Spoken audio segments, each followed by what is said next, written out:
Hey, what's up, everybody? Welcome back to Tech Help Guide. Today, I'm going to show you how to add subtitles on your YouTube videos. So, this is how you can do that.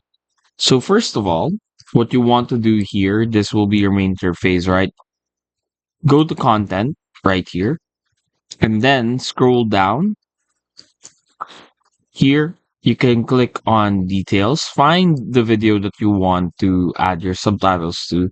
Click Details, and then here on the right side, you can see Subtitles.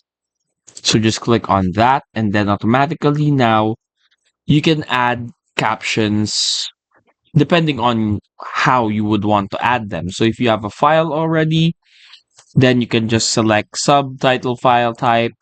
You can add it with timing or without timing, depends on you. You can also auto sync it. The subtitles, you can auto sync it just like that. Or you can also type it manually, depending on the time frame. And that's it.